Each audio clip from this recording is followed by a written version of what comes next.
Hey, great to see our returning subscribers and a warm welcome to all of you newcomers.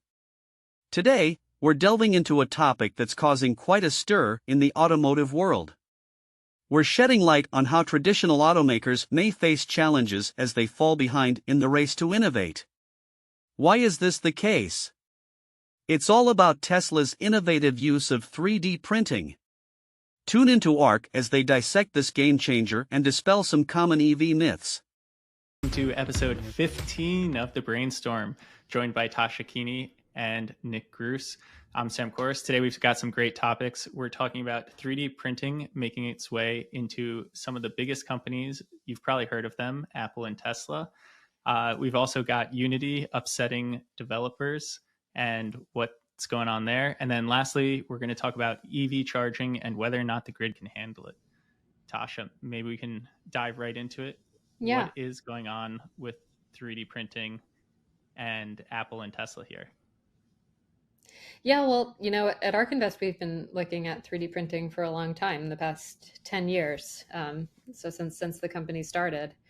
And a quick recap, 3D printing is also often used for prototyping. So it's in the, design to production phase. But to make its way into an end use part, it's typically like low volume part applications, super complex part applications. They're kind of like specific and niche to the technology. We do think that this is going to be a big area for 3D printing, and this is what you could get like above 40% growth rate on the industry as a whole, the end use part category. But what's so interesting is, so this week, as Sam said, Apple and Tesla might be using 3D printing. The reason this is such a big deal is because these are, they're mass market, high volume consumer products. And I think this is a 3D printing application that would surprise a lot of people. Again, just on the sheer volume of these types of products. And the 3D printing that we're talking about is binder jetting specifically. So very exciting news that both Apple and Tesla are considering it. Yeah. What is binder jetting? And what is Apple planning to do? What's Tesla planning to do? Yeah, binder jetting is basically you take a binding agent and you apply it to a metal powder to make, or a sand, any type of powder, but usually metal and sand, to make the particles stick together. And then once you are able to get them to stick together in the shape that you want, you bake the part. That's the final step. You bake it to kind of cement everything together to center it. So, and binder jetting, out of all the different types of 3D printing, as opposed to what's more typical, fused deposition modeling, which is like squeezing, plastic out of a nozzle head. This type of 3D printing is better for higher volume applications. So it's no surprise that, when we're talking about high volume, we're hearing about binder jetting. But it is really exciting that these are like tangible consumer products that a lot of people know and love, both Tesla vehicles and potentially the watch case for Apple. And so what are some of the companies here that are actually doing this? Is this something that they can do in-house, or are they going to be relying on some supplier here? Yeah, so Tesla, we know, is using printers from what was formerly X1, a company that ARK actually used to own. X1 was acquired by Desktop Metal, and the application that Tesla is using again is sand, using sand 3D printing. So basically, it's what's called investment casting. So you create a mold, and then you build your product around it, and then you actually destroy the mold. So using sand has a lot of benefits to using metal in this case, which would be the alternative. So the Reuters article, which published on this, mentioned that the sand molds would be like 97% cheaper than the metal alternatives. Again, this could be used in every car produced. Specifically, the car platform that they're talking about is the low price vehicle, the $25,000 car. So, for our purposes, that could be the robotaxi, for instance. And it's the vehicle subframe that they're looking to gigacast all in one piece. And basically the sand mold would be in the center. So that is, again, X1 Desktop Metal. For Apple, we're talking about metal binder jetting, so not sand, but metal. And it's the watch case, as I mentioned. They're not saying who their suppliers are. And again, it was just rumors that they could be potentially using this. But we've heard about Apple testing out 3D printing in the past. Foxconn has been making investments in binder jetting to develop that technology. I mentioned Desktop Metal. Another company, Markforged, also has binder jetting technology. HP also invested in binder jetting. So those are sort of the Western counterparts. But again, there are other Asian companies that are working on that as well, which might make more sense for an Apple. But the important thing is it's showing light on this technology and all the special things that it can do, and how you can actually lower cost, shorten design to production timeframes in a lot of cases. And maybe just to continue a little off topic, but in the spirit of the brainstorm, Tesla's continued innovation here on manufacturing. I feel like one of the key questions back in the day was, is Tesla going to ramp and learn how to manufacture, or are these traditional automakers going to switch over and be able to make electric vehicles? And I think, we saw with the single casting for the rear and front parts that they kind of took the lead there. You saw Toyota say, that was huge innovation. What does this mean for their continued advancement here? Is anyone else looking at this, or do you think this is Tesla separating from the pack? Yeah, well, Sam, and maybe you can touch on this. We have heard of other automakers looking to, cast these really large parts. So it seems like Tesla was first to do it.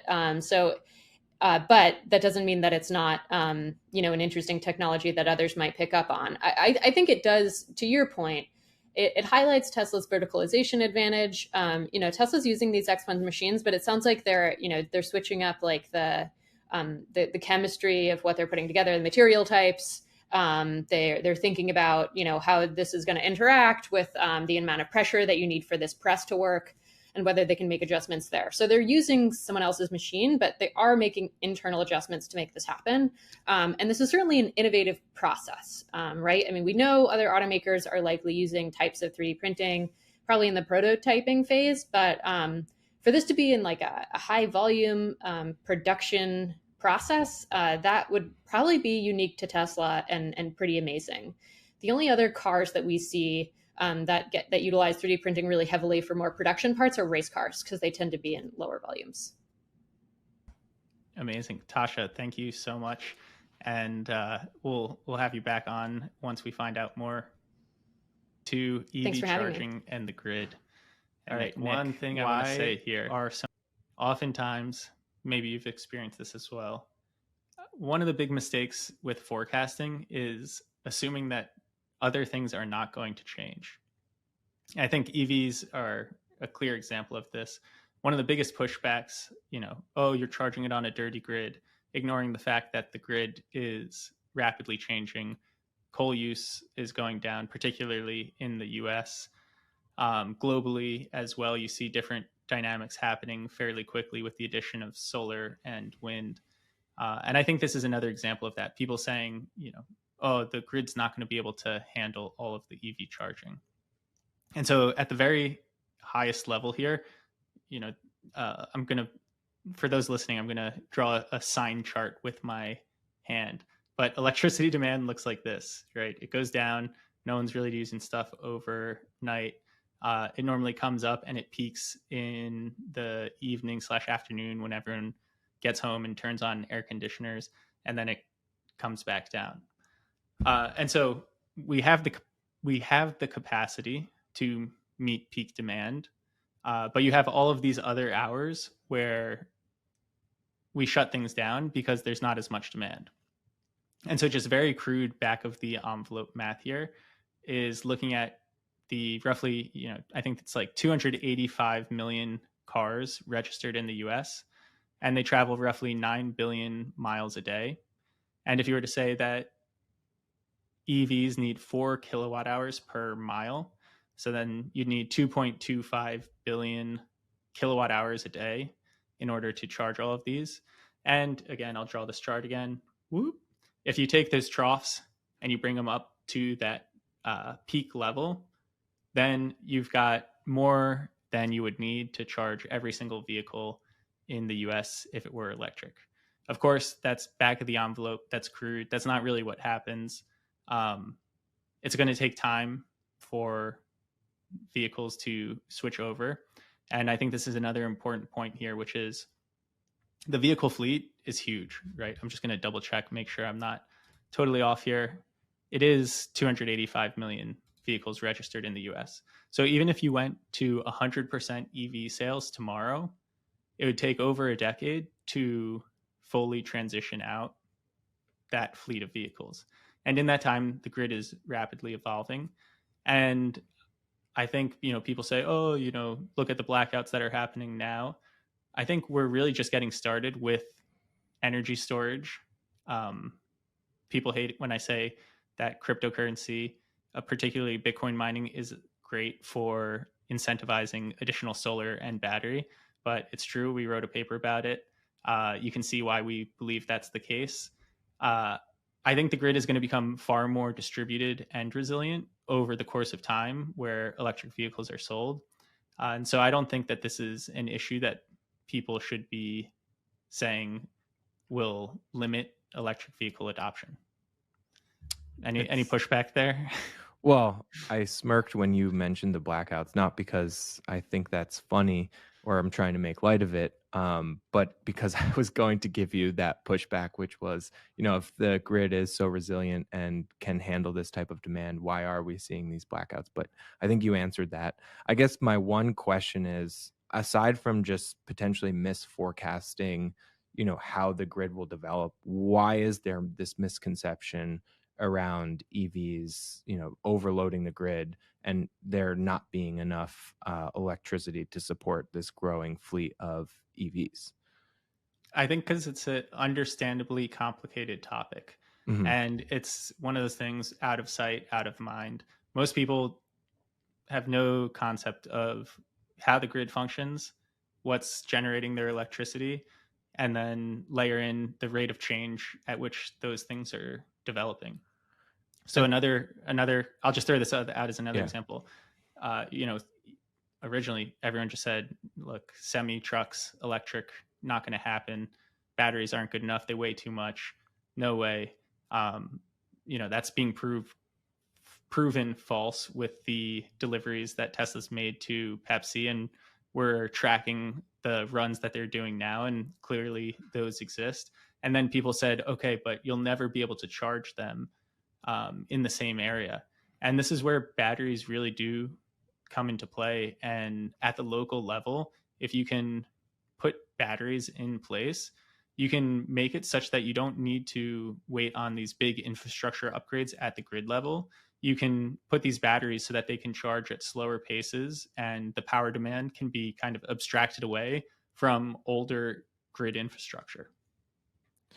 And what do you think about residential battery packs? I saw something on X about, Tesla and I think Texas working together to redistribute residential battery pack energy back into the system when it was being overloaded. And I think it has a new name and a terminology, this kind of digital infrastructure for energy.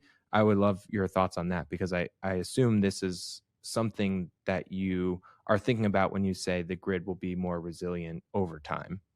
Yep. And so, Nick, just correct me if this isn't what you were thinking about.